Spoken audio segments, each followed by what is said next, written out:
Et ce que j'aimerais qu'on prenne le temps de savoir les 3 époques, justement, de la Bible, que vous connaissez, l'Ancien Testament. Il y a la transition entre l'Ancien et le Nouveau Testament, donc c'est la période des Évangiles. On oublie souvent cette époque, que c'est une époque très très très spéciale. Et le Nouveau Testament, la Nouvelle Alliance, d'accord ? Donc il faut vraiment être conscient qu'il y a eu 3 époques distinctes, parce qu'on va voir, parce que Dieu, le Saint-Esprit, n'a pas agi de la même façon dans les 3 époques. C'est vraiment important, et on va prendre les versets, et c'est pour ça qu'on va étudier là, en introduction, et c'est quelque chose que, Gérard, que tu m'as demandé souvent, tu sais, par rapport au Saint-Esprit, qu'on peut pas, il fait plus des allers-retours, et à chaque fois, je te donnais des brides. Là, ce matin, on va prendre plus des brides, on va vraiment poser un fondement par rapport à ça, pour qu'on soit vraiment aligné sur les dispensations, justement, du Saint-Esprit dans les 3 époques. Tu peux redire la signification de dispensation alors, moi, je comprends mieux en disant répartition. Parce que je suis allé voir dans les synonymes, du coup, il y avait répartition, mais... C'est une époque qui se caractérise par quelque chose. Voilà, mais c'est exactement ça, du coup. Qui sont ça. Et ça, je ne savais pas que c'était aussi précis, donc c'est très bien. Moi, ça me plaît. Voilà, il y a quelque chose qui va... Entre une date et une date, on est d'accord. Voilà, ok, super. Le commandement que Dieu a donné à Moïse, c'est une dispensation. Exactement, voilà. C'est une époque de Moïse. Exactement. On ne peut pas la détourner, on ne peut pas... Voilà. Je connais pas, je sais pas. Très bien. Donc là, on va parler de la dispensation du Saint-Esprit dans l'Ancienne Alliance, entre les 2 alliances, ce qui s'est passé, et la Nouvelle Alliance. Ok ? Ça vous va ? C'est super intéressant. Avant de pouvoir aller en profondeur, il faut qu'on soit d'accord sur quelque chose. On va aller dans Hébreux 8.5. Donc là, on va prendre les versets ensemble. Et dans 3 heures, non, on va prendre les versets ensemble. Ancienne Alliance, maintenant. Non, Ancienne Alliance. La transition entre l'ancienne, en gros quand Jésus était là, si tu préfères, physiquement, et la nouvelle. Transition et la nouvelle. Voilà. Non, on ne va pas partir dans l'Apocalypse, tout ça, même si c'est encore une autre époque, mais aujourd'hui, je crois qu'il n'y a pas encore une révélation que tous les croyants ont la même pour parler de ça.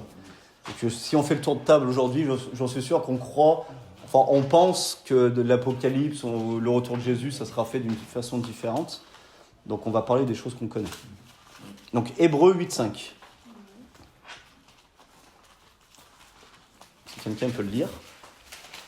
Ceci s'élève un culte qui est une image et nombre de réalités célestes, ainsi que Moïse en fut divinement averti quand il allait construire le tabernacle. Regarde, lui dit Dieu, tu feras tout d'après le modèle qui t'a été montré sur la montagne. Amen.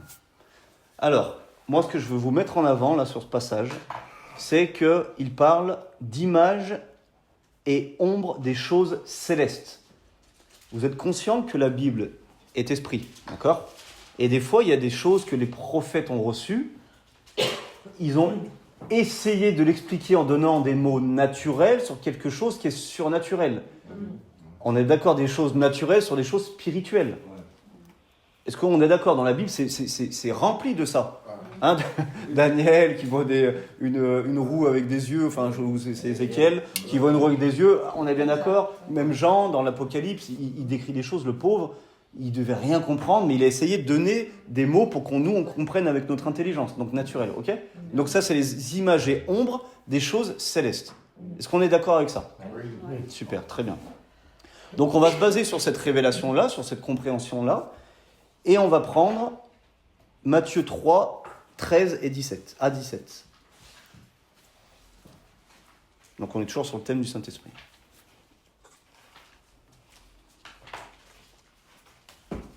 À 17. Matthieu 3, 13 à 17. Quelqu'un d'autre peut le prendre, comme ça on tourne un peu. Lorsqu'ils furent partis, voici un ange du Seigneur apparut en songe à Joseph et dit : Lève-toi, prends le petit enfant et sa mère.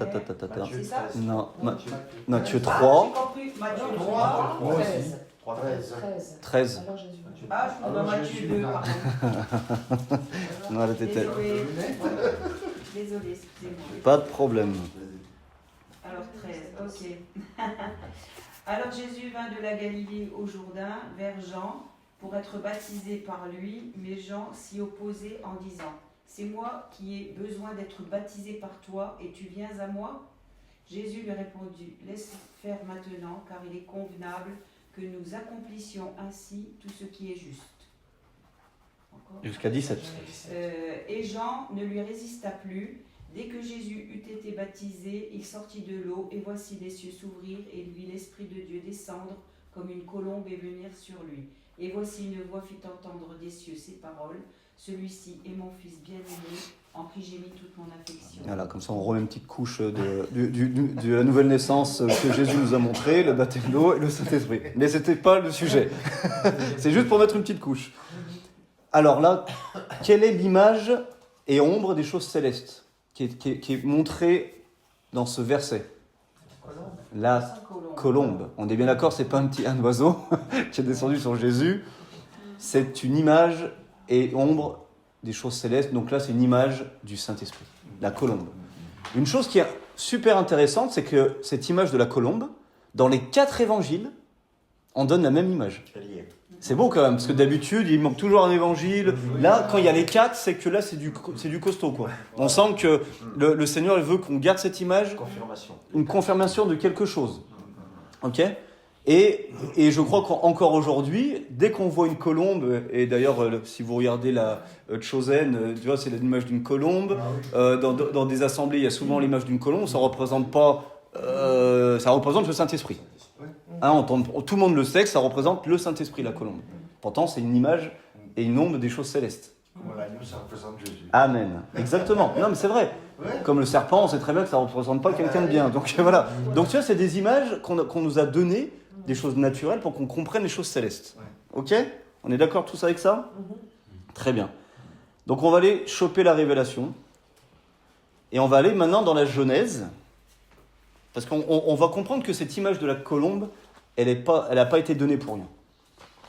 Et c'est là qu'on va comprendre les 3 dispensations du Saint-Esprit dans les 3 époques. Genèse 8, je pense que vous avez compris déjà, de 8 à 12. On va le lire en entier et après on va le sortir en 3 morceaux. Il lâcha aussi une colombe pour voir si les eaux avaient diminué à la surface de la terre. Mais la colombe ne trouva aucun lieu pour poser la plante de son pied. Et elle revint à lui dans l'arche, car il y avait des eaux à la surface de toute la terre. Il avançait la main et la prit et fit rentrer auprès de lui dans l'arche. C'est 8 à 10 ou plus? 12. À 12. Il attendit encore 7 autres jours, il lâcha de nouveau la colombe hors de l'arche, et la colombe revint à lui sur le soir, et voici une feuille d'olivier arrachée était dans son bec. Noé connut ainsi que les eaux avaient diminué sur la terre. Il attendit encore 7 autres jours, il lâcha la colombe, mais elle ne revint plus à lui. Amen. Alors, toute la parole est prophétique. Il faut vraiment qu'on comprenne que la parole, elle est esprit, elle nous révèle des choses à venir, elle nous explique surtout Christ, tout ce que Christ va nous enseigner plus tard. Hein, parce que comment les apôtres, qui n'avaient pas le Nouveau Testament, comme ils étaient en train de l'écrire, ils expliquaient comment les choses aux autres avec l'Ancien Testament. On est bien d'accord. Donc ça, c'est clair, avec les histoires de l'Ancien Testament, et ils leur donnaient les révélations maintenant du Messie, de Christ, du Saint-Esprit, etc. Donc on va parler maintenant la dispensation du Saint-Esprit dans l'Ancien Testament. Et pour cela, on va prendre le premier passage, donc je crois que c'est de 8 à 10. Donc je le relis. Il lâcha aussi la colombe. Donc on est dans l'idée, la colombe qui est l'image du Saint-Esprit. Pour voir si les eaux avaient diminué sur la surface de la terre, mais la colombe ne trouva aucun lieu pour poser la plante de ses pieds. Aucun. Elle revint à lui dans l'arche, car il y avait des eaux à la surface de la terre. Il avança sa main, et donc il reprend la colombe. Ok. Donc ça, on va dire que c'est le temps, l'époque de l'Ancien Testament. Le Saint-Esprit dans l'Ancien Testament venait sur certaines personnes, à certains moments, pour certaines œuvres. D'accord ? Puis, il repartait. On va prendre des exemples. C'était principalement les rois, les prêtres et surtout les prophètes. D'accord ? Et on voit que le Saint-Esprit venait sur ces personnes pour accomplir ce que Dieu avait préparé, et quand la mission était terminée, le Saint-Esprit repartait. On va prendre un exemple, plusieurs exemples, mais déjà on va aller dans 1 Samuel 10, 6.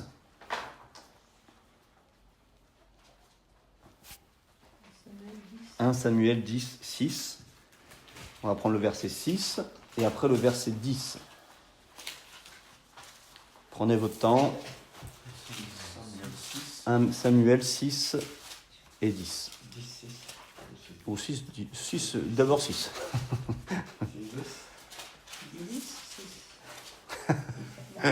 C'est mieux quand je vous imprime les papiers, hein. Ça nous fait chercher. C'est bien. Ouais, parce que là, on prend le temps, mais bon, si vous imaginez qu'on est 15, 20, là, on met 6 heures pour faire un enseignement. Alors, c'est quel chapitre? 1 Samuel 10. Alors, l'Esprit de l'Éternel te saisira. Très important. Tu prophétiseras avec eux et tu seras changé en un autre homme. Waouh! Dis donc, Belle affaire. belle affaire, hein? Sympa la promesse. Et le 10, lorsqu'ils arrivèrent à Gibéa, voici une troupe de prophètes vint à sa rencontre. L'Esprit de Dieu le saisit et il prophétisa au milieu d'eux. Donc là, on parle de saisir. Un peu plus loin, 1 Samuel 11, 6. Donc c'est la même chose, hein, c'est pareil. Dès que Saül eut Vas-y. entendu ces choses, il fut saisi Saisi. par l'Esprit de Dieu, et sa Ça colère s'enflamma fortement. Voilà. Donc en premier exemple, l'Esprit de Dieu était sur Saül, et on voit qu'il était comme un autre homme. À ce moment-là, parce que vous connaissez la vie de Saül, il a fini pas terrible. Donc c'était à ce moment-là, le Saint-Esprit l'avait saisi, on peut dire qu'il était revêtu, c'est des mots qu'on va voir qui est dans l'Ancien Testament, et on voit qu'aujourd'hui, nous voyons la même chose quand nous sommes sous l'onction du Saint-Esprit. Nous n'agissons plus comme notre vieille habitude parce qu'on reçoit une capacité nouvelle. On va prendre un autre exemple, dans Juge maintenant, avec le bon vieux Samson. Juge 14, et le verset 6 déjà. C'est bon, ça nous fait relire nos... comment on dit? Ah, j'ai perdu. Ouais, les fondements, des histoires qu'on a lues, relues. Juge 14, 6. L'Esprit de l'Éternel s'empara de Samson, qui sans avoir rien à la main, déchira le lion, comme on déchire un chevreau. Il ne dit pas à son père et à sa mère ce qu'il avait fait. C'est que le 6. Que le 6. Et tu peux lire le 19.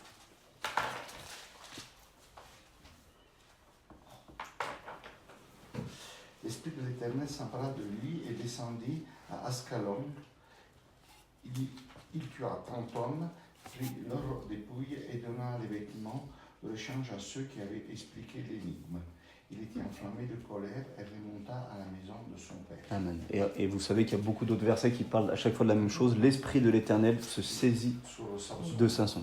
Et donc là, on voit la puissance. L'Esprit de Dieu lui donnait la puissance. Acte 1. Sûrement aussi quand il prend la mâchoire d'âne. Oui, on en a plein. Là, j'en ai mis que 2, mais enfin... Oui, c'est marqué à chaque fois. Ouais. Donc on voit que c'est une capacité nouvelle, mais là on parle d'une puissance. Parce que là, il a déchiré quoi? Le lion comme un chevreau. Bon, déjà, j'ai jamais essayé de déchirer un chevreau, mais déjà c'est compliqué. On est bien d'accord. Donc on voit qu'il avait quand même Il y en a qui ne font pas le lion. il avait la force quand même. Donc acte 1.8, hein, pas besoin de le lire, mais c'est marqué. Vous vous rappelez, une puissance va survenir sur vous. D'accord? Donc une puissance. Donc là, on voit une autre façon du Saint-Esprit, que Samson était rempli d'une puissance. Et on va toujours rester avec Samson, parce que maintenant on va comprendre le côté, la dispensation de l'Ancien Testament. Donc maintenant, toujours dans Juge 16, 19 et 20. Vous connaissez comment ça va se terminer.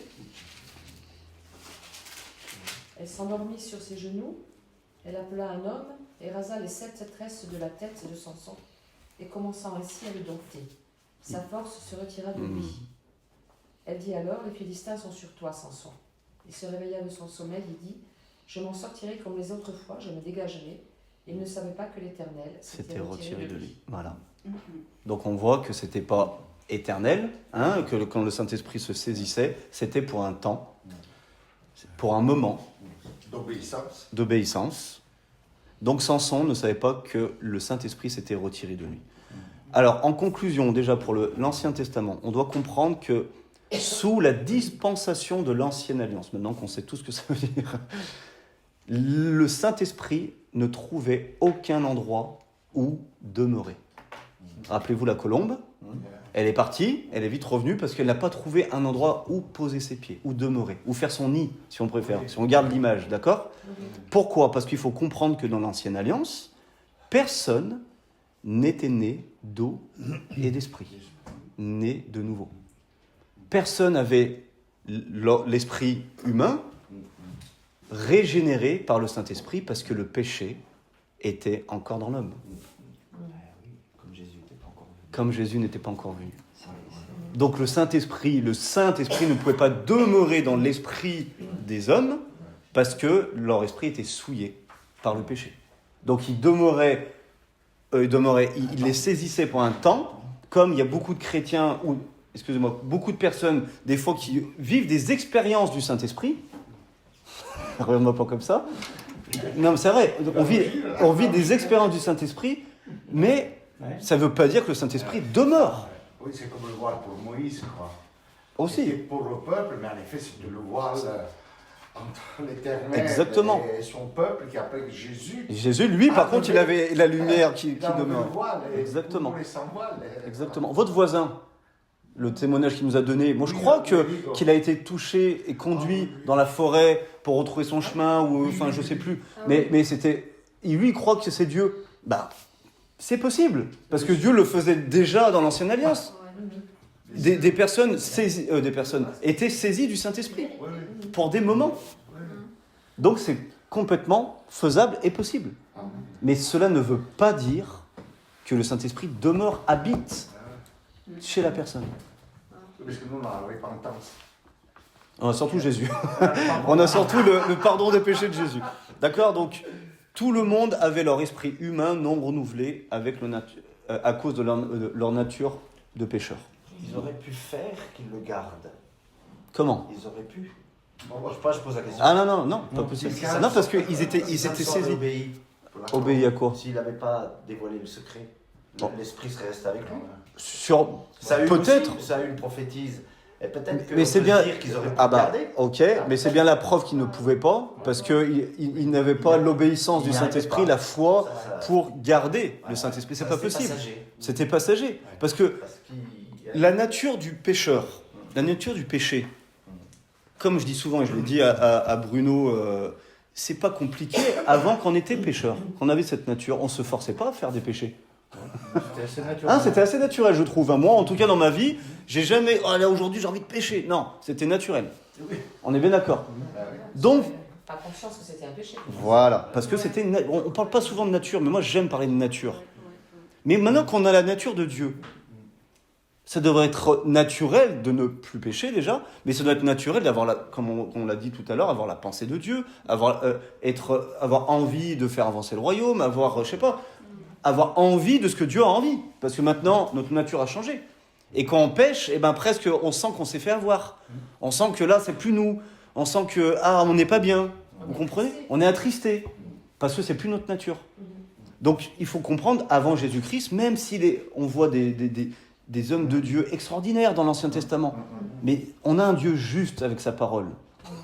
Il ne se détourne pas, il ne va pas faire... Non, ces personnes-là n'étaient pas nées de nouveau. Ils ne pouvaient pas. Donc c'est pour ça que Jésus ne les a pas condamnés, parce qu'après il est retourné pendant 3 jours. C'est marqué dans 1 Pierre.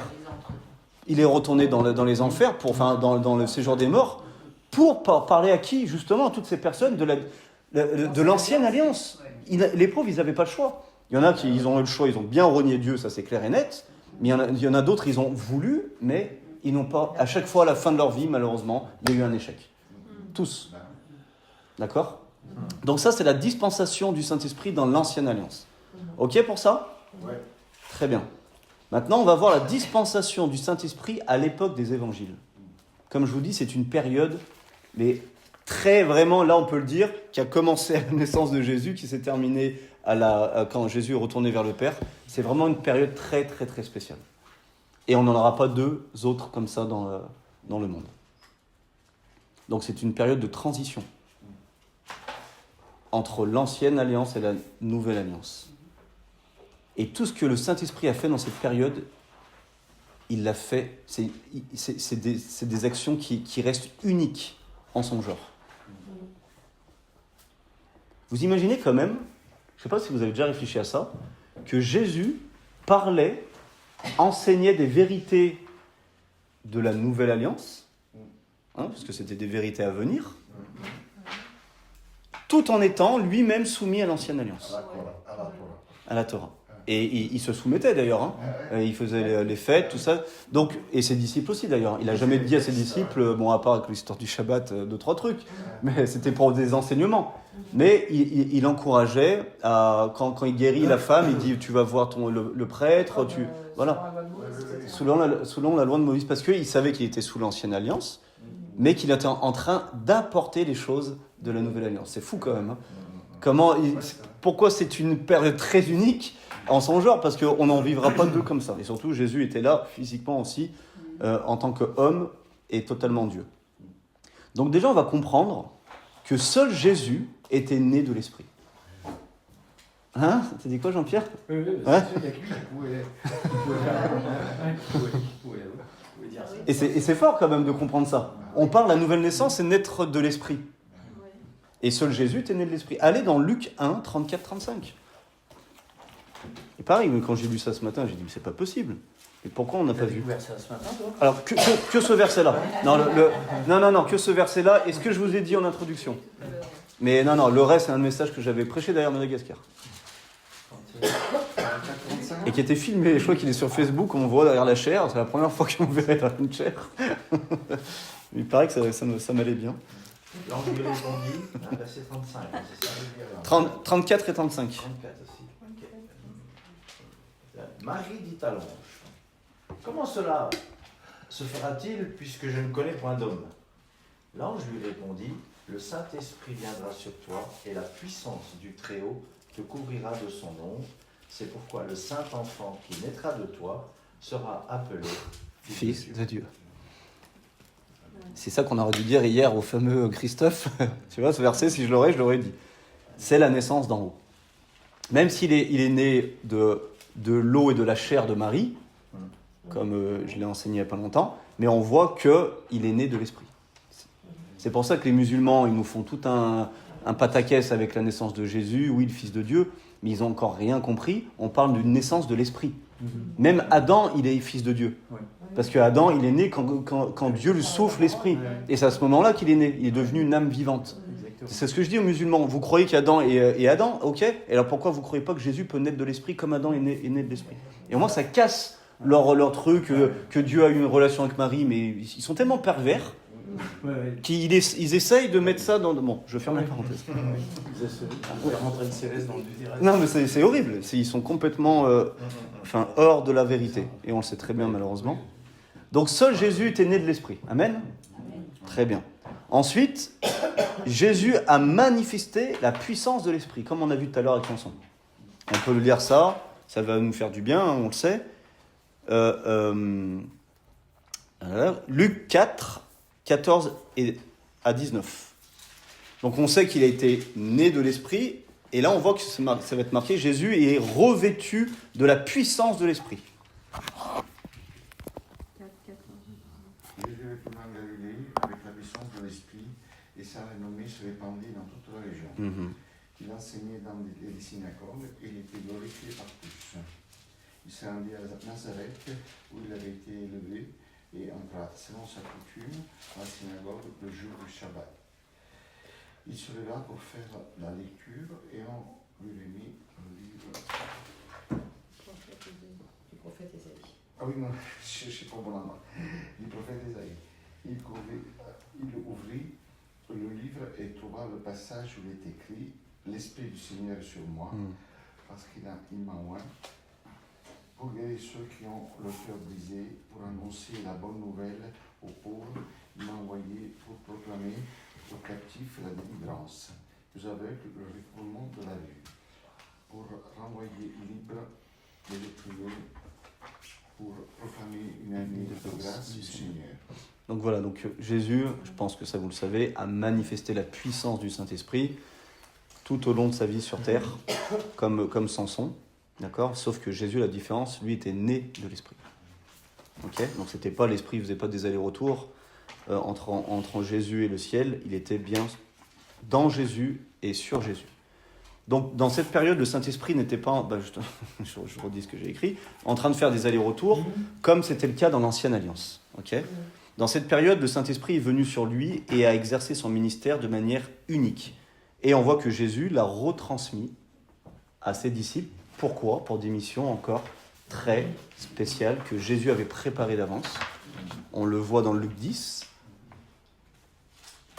8 et 9. C'est quand il les envoie. Exactement, Luc 10. Ça me parle. Je pense que c'est ça. Ça n'a pas été plus loin. Je pense aussi. Et où l'on vous recevra, mangez de ce qui vous sera présenté. Guérissez les malades qui s'y trouveront. Et dites-leur, le royaume de Dieu s'est approché de vous. Amen. Et 17-19. Ça, c'est le retour. C'est ici. 17 à 19. 70 revinrent avec joie, disant « Seigneur, les démons même nous sont soumis, entends-nous. » Jésus leur dit « Je voyais Satan tomber du ciel comme un éclair. Voici, je vous ai donné le pouvoir de marcher sur les serpents et les scorpions et sur toute la puissance de l'ennemi, et rien ne pourra vous nuire. » Amen. Donc là, on voit que Jésus, ses disciples, c'est pas parce qu'ils étaient avec Jésus qu'ils étaient nés de nouveau, on est bien d'accord ? Parce qu'ils ont dû attendre avant de goûter à la naissance d'en haut. Mais Jésus leur a revêtu, soufflé, il y a des versions aussi où on parle de souffler, l'Esprit sur eux pour qu'ils puissent accomplir une œuvre préparée d'avance par Dieu. Mais quand ils ont fini, on voit bien qu'ils ont été carrément incrédules, ils ont renié Jésus, etc. Donc on voit bien que l'Esprit n'était pas en eux. L'Esprit n'a pas demeuré en eux, c'est autrement, déjà ils n'auraient pas besoin d'attendre le Saint-Esprit à la Pentecôte. Jésus leur dit, tout de suite, allez commencer à faire les œuvres que je vous demande. Non, il a dit, surtout, ne bougez pas, parce que vous allez vous faire démolir. Vraiment, il a dit, attendez que vous receviez le Saint-Esprit. Ok ?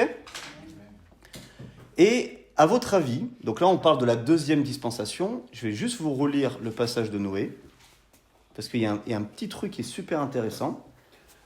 Donc, il attendit encore 7 jours. Je vous le lis. C'est Genèse 8, je ne vais pas vous faire des allers-retours.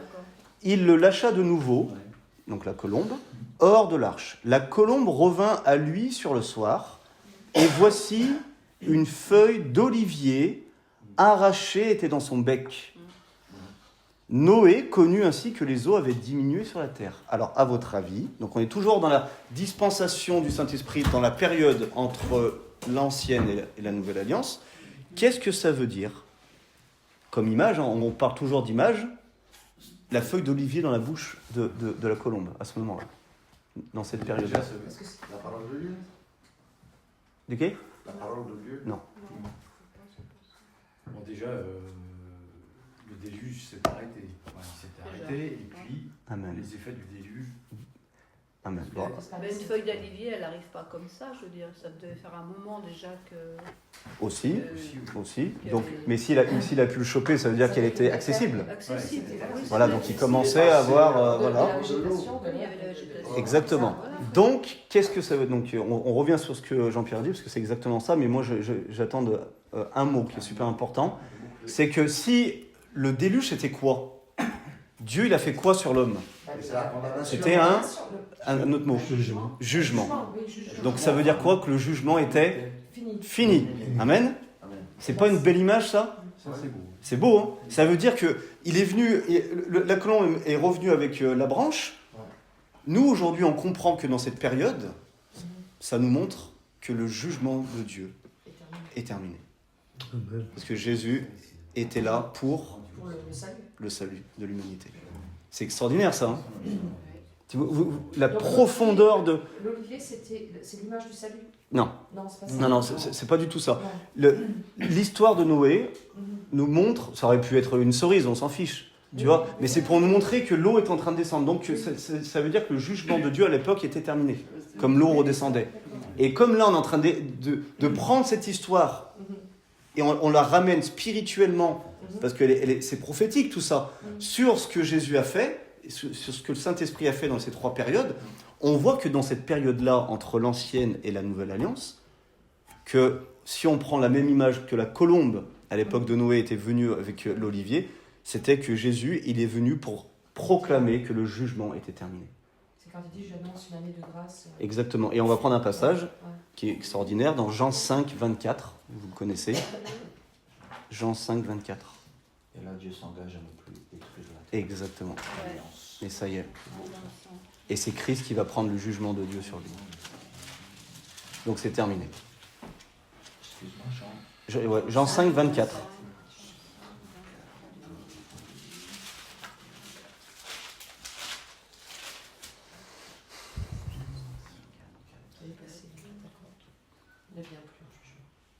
En vérité, je vous le dis, celui qui écoute ma parole et qui croit à celui qui m'a envoyé a la vie éternelle et ne vient point en jugement. Mais il est passé de la mort à la vie. Amen. Il y en a plein d'autres de versets qui parlent que le jugement est maintenant parce que le diable est jugé. C'est dans Jean aussi, mais je ne me rappelle plus, je crois que c'est Jean 7. Mais c'est merveilleux ce passage aussi. Donc voilà, c'est exactement ce que Jésus a prêché sous l'influence du Saint-Esprit, que la réconciliation allait venir entre Dieu et les hommes et que la vie serait libérée, enfin. Et vous remarquez, cette période, Jésus disait, le salut vient, mais il est déjà là. Il le répète au moins 2-3 fois comme ça, quand il dit, quelque chose va venir, mais il est déjà là. Il existe déjà. Parce que comme c'est une période très spéciale, il est en train de dire ce qui va se passer, d'accord ? Parce que ce n'est pas encore accompli, il n'était pas encore sur la croix, mais comme il est là, il sait que le royaume est là aussi. Parce qu'il disait, le royaume est venu chez vous. Est proche, il est venu chez toi, Zachée, tout ça. Il existe déjà. Mais vous allez devoir attendre que je meure, que je ressuscite, et que vous receviez surtout le Saint-Esprit, parce que c'est le Saint-Esprit, on va voir, qui nous donne la vie. D'accord ? C'est pas juste le fait de croire, c'est le Saint-Esprit qui nous donne la vie. Et il dit, le salut viendra, mais il est déjà là. Amen. Donc c'est pour ça qu'aujourd'hui, on ne peut plus prendre les phrases de Jésus dans la Bible qui est écrit noir sur blanc et le dire dans notre période aujourd'hui. Parce que c'est fini ça. Le salut est là. Et bien maintenant et aujourd'hui. Hein, c'est ce qu'il dit. C'est pas demain, c'est aujourd'hui le salut. Moi j'aime dire aux gens quand je leur prêche les 3 pauvres, la nouvelle naissance, c'est pour ça qu'à la fin on doit leur donner un choix à faire. Le vrai évangile doit emmener la personne à prendre une décision. Ou oui ou non. Mais au moins de prendre une décision. Et là, parce que le salut, et là c'est maintenant mon ami. C'est pas demain. Attends pas demain, c'est maintenant ta décision. Bien sûr. Le jugement est là. Non, justement. Justement, le salut est aujourd'hui, était approché, c'est aujourd'hui. Exactement. C'est super important quand on prêche l'évangile qu'on le dise. Et pas dire comme Jésus, parce que c'est écrit dans la Bible, il va venir, mais il est déjà là. Non, c'est n'importe quoi de le dire dans notre époque à nous. Ça, c'était vraiment dans l'époque spéciale. Ok, pour la dispensation de cette période-là. Donc on va voir la 3e dispensation, bien sûr dans la Nouvelle Alliance. Et je vais juste, vous prenez pas, je vous lis la fin de Genèse 8. Il attendit encore 7 jours, et il lâcha la colombe, mais elle ne revint plus. Ah, c'est intéressant ça.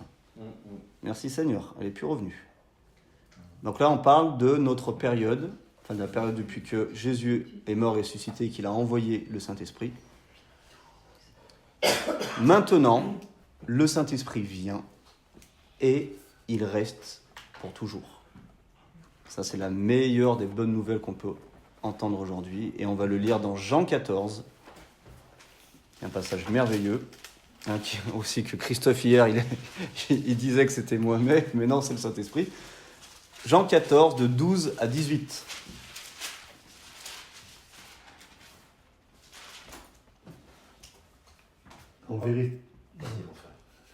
En vérité, je vous le dis, celui qui croit en moi fera aussi des œuvres que je fais et en fera plus grande parce que je m'en vais à mon Père et tout ce que vous demanderez en mon nom, je le ferai afin que le Père soit glorifié par le Fils. Si vous demandez quelque chose en mon nom, je le ferai. Et si vous m'aimez, gardez mes commandements et moi je prierai le Père et vous donnera un autre consolateur afin qu'il demeure éternellement avec vous. Esprit de vérité que le monde ne peut recevoir parce qu'il ne le voit point et ne le connaît point. Mais vous le connaissez car il demeure avec vous et il sera en vous. Je ne vous laisserai pas orphelin, je viendrai à vous. Amen. Tellement merveilleux. Et ça, c'est plus une promesse, c'est accompli. Amen. C'est pour toute personne qui s'est repentie, qui croit. Croire, ça veut dire suivre Jésus. Plus suivre notre vie d'avant qui était conduite par la chair et la convoitise du péché, mais maintenant suivre le Christ, le seul chemin. Donc le baptême d'eau. Et il reçoit le Saint-Esprit. Et le Saint-Esprit demeure éternellement avec vous, mes amis. Éternellement. C'est même pas que sur terre, c'est éternellement. C'est pour ça que les choses de l'éternité, on les vit déjà quand on est né d'en haut. Ici-bas, même sur la terre, on est déjà dans l'éternité. Parce que le Saint-Esprit demeure en nous. Il dit, je ne vous laisserai pas orphelins. Combien sont dans l'église, ils sont encore orphelins du Père? Parce qu'ils n'arrivent tout simplement même pas à dire Père ou Papa.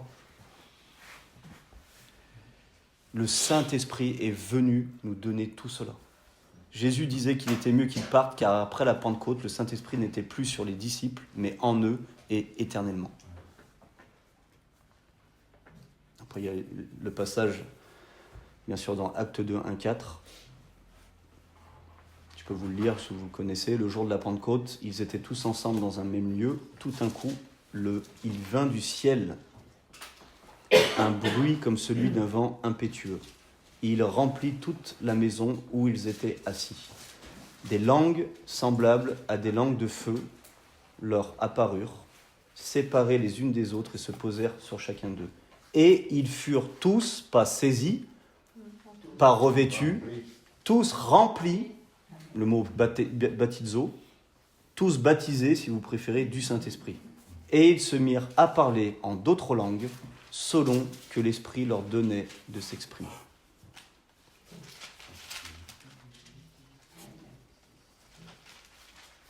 Donc tous ceux qui sont baptisés du Saint-Esprit, aujourd'hui encore, peuvent manifester cette puissance venant d'en haut.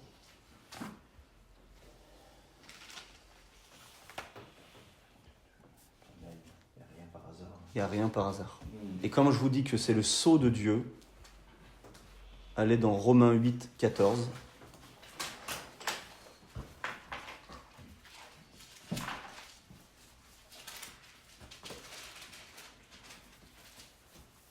Parce que si on est conduit par notre chair tous les jours, il faut qu'on se pose des questions. Parce que Romains 8, 14 dit « Car tous ceux qui sont conduits par l'Esprit de Dieu sont fils de Dieu. »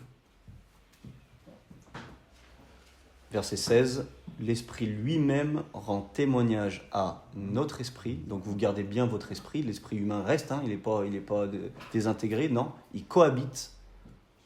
L'Esprit lui-même rend témoignage à notre esprit que nous sommes enfants de Dieu. Si on n'est pas convaincu que nous sommes nés d'en haut, si nous sommes enfants de Dieu, si nous ne sommes pas convaincus, c'est que l'Esprit de Dieu n'est pas dans notre esprit. Et même si le monde évangélique nous l'ont dit, je veux être clair, c'est que on voit l'arbre à ses fruits. Je suis désolé. Et la première personne qui qui ressentent ce fruit-là, c'est nous-mêmes. Moi, quand je lis la parole et quand je ne vis pas la parole, je ne suis pas en train de faire, Seigneur, pourquoi alors essayer de trouver une excuse, essayer de contredire la parole par une autre parole, parce que les chrétiens adorent faire ça. Je dis, Seigneur, je ne vis pas ça. Enseigne-moi, apprends-moi à vivre ça.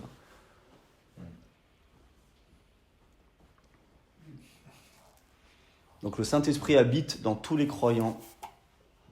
Et la question qu'on peut se poser est comment cela se fait-il ? Donc vous avez la réponse, parce que notre péché a été effacé. La parole dit qu'il a aussi donné la vie à notre corps mortel.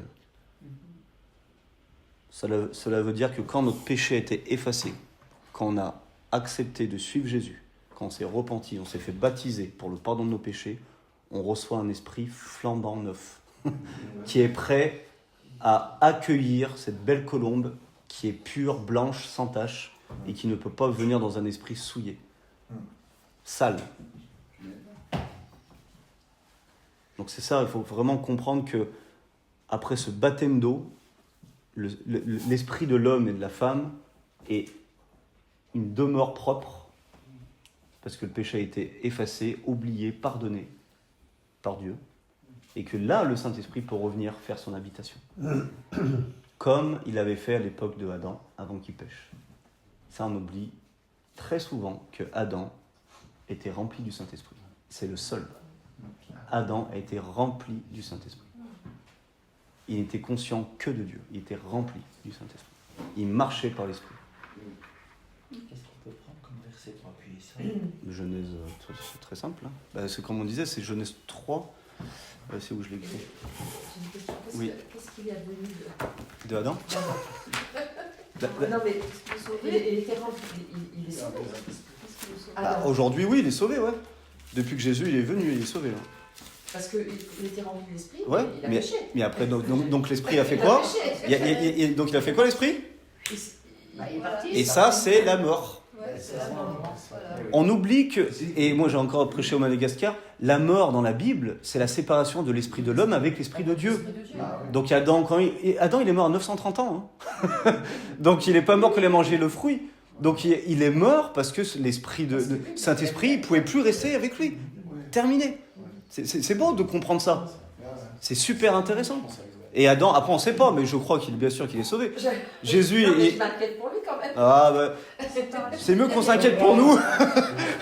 Aujourd'hui, on doit s'inquiéter pour nous. Non, vraiment, on s'inquiète pour les âmes qui sont perdues. Mais je crois vraiment que des cœurs comme Adam, tout ça... Oh, il a fait un péché quand même, le pauvre. Il en a fait qu'un. Nous, on en a fait 1 550 avant d'être pardonnés. Donc non, bien sûr qu'il est sauvé, Dieu l'aime. Mais moi je veux dire, comme tout n'est pas écrit dans la Bible. Et en plus, on ne sait pas après, mais en tout cas, on sait que Jésus... Oui, péchés. voilà, exactement.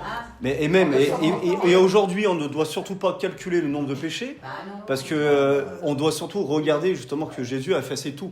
Voilà. Donc, quand on dit les premiers seront les derniers, c'est la parabole, quand le premier il se lève à 6h du matin pour aller travailler, il a un talent, et le dernier, il travaille 10 minutes, il reçoit un talent. Tu vois, c'est trop bon. Ça, c'est l'amour de Dieu. L'homme veut dire c'est injuste, et Dieu dira mais ça j'aime quand l'homme dit c'est injuste parce que ça c'est la justice. De la dernière heure, c'est une question. T'as dit quoi? Est-ce qu'on est les ouvriers de la dernière heure? On ne sait pas. On l'espère tous que Jésus va revenir bientôt. Des fois sur les marchés. Oui. On répond à notre frère avant de conclure. Gérard, c'est où? C'est où qu'il lui souffle dans le nez là? C'est dans 2. 2. Ah voilà. 2,7. L'Éternel Dieu forma l'homme de la poussière de la terre. Genèse. Il souffla dans ses narines un souffle de quoi? De vie. Et l'homme devint une âme vivante. Sachant que le mot souffle en hébreu, c'est l'esprit. C'est Aesh. Je ne sais plus comment on dit, mais c'est le mot esprit. Roi, merci, roi. Roach. Voilà, tout le mot vent, souffle et esprit en hébreu, c'est roach, et ça veut dire bien sûr esprit. Donc on voit que Dieu souffla, un souffle de vie, mais on sait que c'est l'esprit qui nous donne la vie. Il y a pas des milliers, mais des dizaines de versets qui disent que c'est l'esprit qui donne la vie. D'accord ? C'est pas la connaissance de la Bible qui donne la vie, c'est l'esprit qui donne la vie. Et l'âme perdue, et c'est ce que je vais commencer à prêcher, une longue série là-dessus dans les maisons. On va parler à partir de la semaine prochaine d'une âme vivante, justement, de comprendre que l'âme perdue, on dit on va chercher les âmes perdues. Et ils sont perdus de quoi? Ils sont perdus de la relation avec le Saint-Esprit, avec Dieu. Une âme perdue, c'est une âme qui n'a plus le Saint-Esprit, du coup, son esprit est mort, donc maintenant l'âme va se tourner pour essayer de choper de la vie quelque part, vers le travail, vers le sexe, la puissance, la drogue, des choses de ce monde, mais qui lui apportent la mort. Et une âme vivante, c'est une âme qui est soumise au Saint-Esprit. Et c'est une âme prospère dans 3 Jean 1, 2, et c'est ça qu'on va étudier, c'est le fameux 3 Jean 1, 2. Alors, on en était où? Voilà, comment ça se fait qu'aujourd'hui le Saint-Esprit demeure en nous et ne part plus? Parce que celui, bien sûr, qui a cru en Jésus-Christ et qui est né d'en haut, parce que le Saint-Esprit vient demeurer dans notre esprit. Pourquoi cet enseignement est important? Déjà, parce que je crois que c'est une vérité qui est très belle à recevoir, mais surtout parce que dans le corps du Christ, je ne sais pas vous, mais des fois on est très loin de cette révélation, la dernière là. Que le Saint-Esprit demeure éternellement en nous et qu'il ne fait plus des allers-retours. Un truc très simple. Inversé, tu veux dire? Non. Un truc très simple que je vais vous dire, et encore un chant. Il y a des chants que j'entends, des fois que je ne chante pas, parce que je ne suis pas aligné, mais à 0% avec ce chant. C'est quand on dit au Saint-Esprit, viens. Bah oui, parce qu'il est déjà là. Oh là là. C'est pour vous dire, la tradition, et je sais qu'hier, mon frère, tu l'as chanté à la maison, et j'ai rien dit, mais c'est ça, il faut qu'on soit purifié de nos traditions, de nos habitudes, même de chanter des chants qui sont hors contexte, qui sont religieux, qui dans l'Ancien Testament peut-être, dans la dispensation entre les deux peut-être, mais plus dans notre époque à nous. Le Saint-Esprit, il est là. Quand on va dans une assemblée, et avant de commencer le culte, Saint-Esprit vient. Et quand on part, Saint-Esprit accompagne-nous. Mais arrêtons de dire des choses comme ça. Ça veut dire presque c'est de temps en temps. Mais voilà, ça veut dire que après le culte, ça veut dire qu'il va partir presque vite. Il faut qu'on lui court après, et qu'on va lui dire de venir.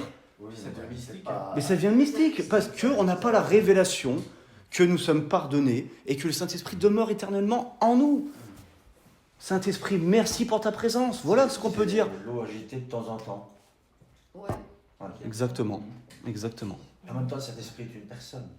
Ouais, mais ça, justement, ça serait dans la vie victorieuse, on va commencer vraiment par ça. C'est S'adresser- tellement important. Ah, mais moi, je parle au Saint-Esprit, il n'y a aucun problème. Mais je ne dis pas viens. Je dis merci, enseigne-moi, conduis-moi. Toi, oui, mais De quoi? un nouveau peut le demander. De quoi? Quelqu'un qui ne l'a pas reçu peut le demander. Bien sûr. Mais c'est pour ça que c'est pas dans notre contexte à nous qui sommes nés d'en haut. Ah ben nous, en tant que chrétiens, Enfin, je te parle. Ah oui, mais bien sûr qu'on peut lui dire viens dans mon cœur, bien sûr. Justement, ça c'est la prière qu'on fait. C'est la prière qu'on fait pour le 3e pas. Oui, exactement. Tu vois? Mais c'est plus la prière que je fais moi aujourd'hui quand je suis dans un lieu, quand je commence un culte ou un temps d'église. Tu vois où je veux en venir? C'est bien sûr qu'on peut. Et moi, après, vous faites ce que vous voulez. Moi, personnellement, je parle au Saint-Esprit Sinon, c'est vrai. et j'ai une bonne relation avec lui. Sinon, effectivement, tu as raison dans le sens où soyez remplis du Saint-Esprit, ça veut dire pas de temps en temps. Quoi. Donc on n'est plus dans la dispensation de la Nouvelle Alliance. Eh ben oui. S'il fait des allers-retours encore, c'est qu'on se retrouve où? Dans l'Ancienne On Alliance. retombe en arrière. Et beaucoup de chrétiens ont peur. Et attendez, j'ai pas encore gratté là. On va gratter. Qui ont peur de parler au Saint-Esprit. Alors, Nous, on nous a déjà dit ça, ça, on va parler ça, directement de Ça, c'est un autre sujet. Je veux pas qu'on ouvre cette parenthèse. On pourra en parler là après. Il n'y a pas de problème. Laissez-moi juste terminer ça. Bon, c'est triste cette mentalité, hein, d'accord, dans l'Église, parce qu'on se croit encore dans l'Ancienne Alliance. Maintenant, je vous pose une question, et c'est là le gros problème d'aujourd'hui. Quand on pêche, Oui, j'allais te poser cette question. la bonne question. Celle-là, je l'aime cette question. Quand je reprends toujours un disciple, un chrétien né d'en haut, qui a fait les 3 pas, qui a le Saint-Esprit, qui a le sceau de Dieu, ça y est, il est dans le royaume. Voilà, on sait qu'il est dans le royaume. Quand il pêche, moi personnellement je pêche encore, je ne sais pas vous, mais moi ça m'arrive. Qu'est-ce qui se passe? Qu'est-ce qu'on doit faire? Il faut se repentir, de nouveau. On se repent. On se repent. Donc, Et on fait quoi en se repentant? On se met des coups de fouet, Non, on fait un jeûne pendant une semaine. Confesser, Bah, et- on accepte de nouveau, on reconnaît de nouveau que Dieu nous a pardonné une fois pour toutes, Voilà, et que donc on est au bénéfice de ce pardon, voilà, et qu'on n'a plus rien à faire avec le péché. très bien. Mais quand tu pêches, Ouais. le Saint-Esprit, qu'est-ce qu'il Ah fait? ben il est attristé, le Saint-Esprit, quand même. Alors ça c'est sûr. Ça, c'est sûr. Ça, on est bien d'accord. Mais il Mais reste là, il reste voilà, là. amen. Non mais pour toi c'est normal. Ouais. Peut-être pour nous c'est normal. Ouais, Mais je te promets, ouais. dans la plupart des assemblées, même évangéliques, Mhm. les gens quand ils pêchent, ils pensent que le Saint-Esprit, Ça- pouf, il est parti. Ouais. C'est pas Dieu qui se détourne de nous, c'est nous C'est qui nous qui détournons de nous Dieu. détournons. Le Saint-Esprit est toujours là, on a toujours la plénitude de Dieu dans notre esprit, on est rempli de son amour, notre esprit se prélasse avec le Saint-Esprit, mais sauf nous, comme Adam, on se regarde le nombril. Attristé ou éteint ne veut pas dire disparu. Exactement, Et tu vois, exactement. quand Ézéchiel a porté le message, Oui, par rapport à l'écoute, souvent on demande Seigneur, viens me parler. Mais le Seigneur, il parle. c'est nous qui ne l'écoutons pas. Exactement, Et vraiment, ça me paraît tellement clair le exactement, soir. Amen. C'est nous qui filons. Exactement. Et alors que le Seigneur, il est là, il Tout nous le temps. implore, mais écoutez-moi. Il a jamais, depuis la Pentecôte, Dieu n'a jamais été aussi proche de l'homme, parce qu'il est en nous. Il n'a jamais été aussi proche, à part avec Adam, avant de pécher. Ouais. Vous imaginez, jamais. Quand on dit quelquefois certaines personnes, tu as perdu le Saint-Esprit ou le Saint-Esprit s'est éloigné de toi. Voilà, C'est pas vrai. c'est une hérésie, Non. C'est une hérésie. c'est un mensonge. Donc, On met la peur dans les gens. C'est simplement qu'il a été éloigné, éteint. Mais on va être transparent entre nous. Quand on pêche, L'Esprit de Dieu en nous. C'est nous. quand, Nous qui sommes éteints. c'est nous qui... On sait... Le Saint-Esprit, il habite en nous.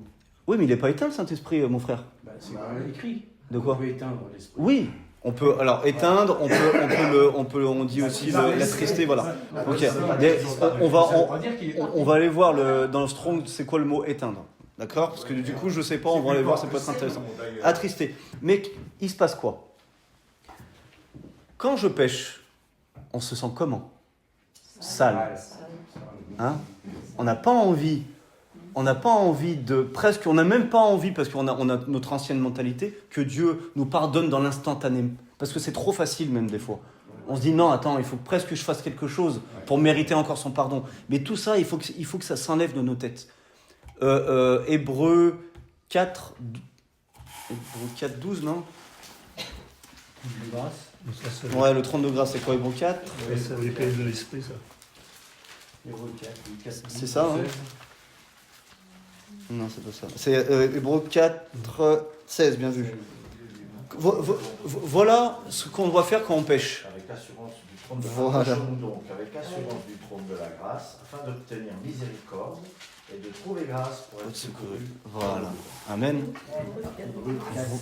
C'est ça, il faut vous le noter. C'est ça qu'on doit faire. Hébreux 4,16, on doit tout de suite recourir dans les bras du Père. Tout de suite. Amen. Tout de suite. Ça sert à rien de commencer à dire « Oh, je suis nul ». Non. Parce que vous savez, quand on court dans les bras du Père, c'est la repentance. C'est l'œuvre de la repentance. La repentance, par contre, elle est préconisée tout le temps. On doit avoir un cœur repentant tout le temps. Exactement, Dominique. Et quand on pêche, quand on est conscient, parce qu'après on fait des péchés, mais on n'est pas conscient, bien sûr, mais quand on pêche, au lieu de se laisser accuser, moi, le message que je vous ai apporté sur la conscience purifiée, au lieu de se faire accuser dans notre conscience par l'ennemi, on doit courir tout de suite. Et la conscience, poum, elle est purifiée.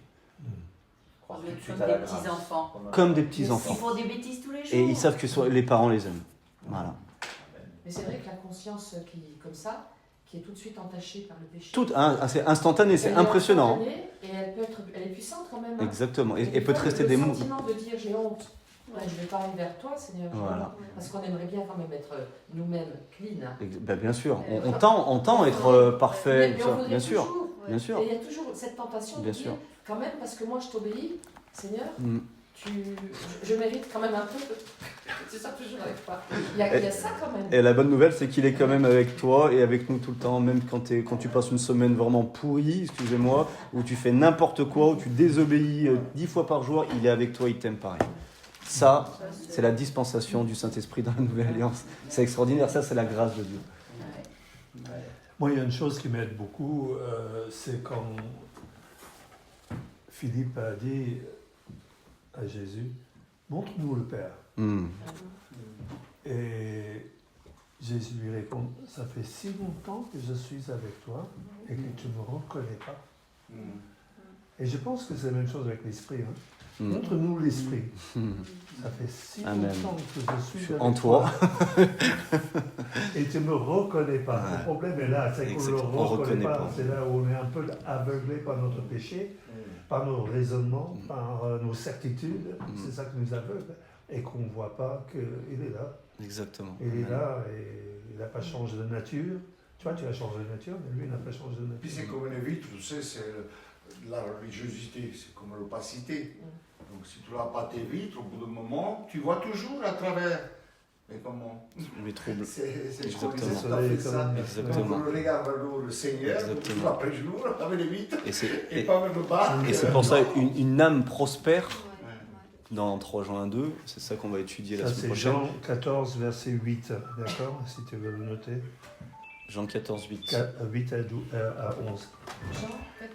Jean 14, 8 à 11. Quand il dit à... Non, c'est bon, c'est bon. Je suis là. Je pense qu'il n'y a plus personne à cette heure-ci. Jean 14, 8 à 11. Montre-nous le Père et ça nous suffit. Jésus dit, il y a si longtemps que je suis avec vous et tu ne m'as pas connu, Philippe. Celui qui m'a vu a vu le Père. Bon, c'est la même chose. Donc si tu...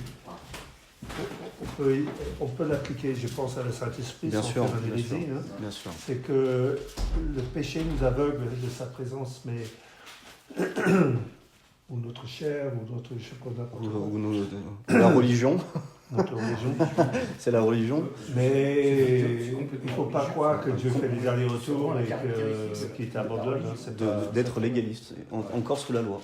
Exactement. Et lisez l'Épître aux Galates, c'est impressionnant comment Paul va tout casser, tout ça, tout ce qui est de la loi. Et franchement, si on prend l'exemple de l'église de Corinthe, ils étaient des chrétiens nés de nouveau. Ils avaient tous les dons et baptisés du Saint-Esprit, on est d'accord, hein, parce que vous avez vu ce qu'ils vivaient, c'était un truc de fou. Et ça, c'était pas, ils ne pouvaient pas le vivre par eux-mêmes. Donc ils étaient nés de nouveau, tous. Et pourtant, il y avait plein de problèmes sexuels entre eux. Ils étaient ivres à la table du Seigneur, etc. Et regardez comment la grâce de Dieu, comment Paul comprenait ça. Regardez le commentaire que Paul a fait à l'église de Corinthe, une fois qu'il a tout décrit tout ça, dans 1 Corinthiens 6, 19 et 20. Comment Paul remettait l'accent sur le bon côté. Il leur disait pas, vous devez faire ça, il faut arrêter. Non. Il leur a rappelé un seul truc et vous allez comprendre ce que c'est. C'est extraordinaire. 1 Corinthiens 6, 19, 20.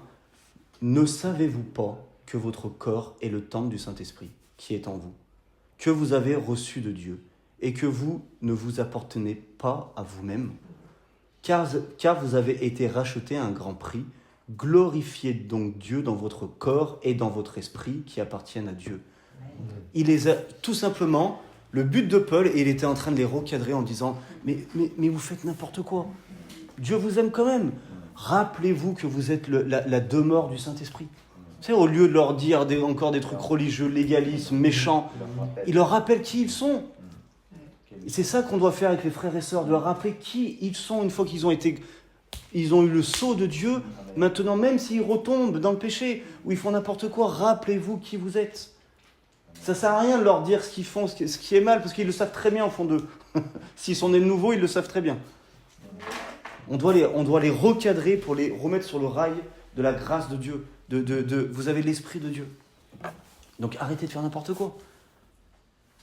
Et honnêtement, aujourd'hui, c'est pas mieux, en 2025.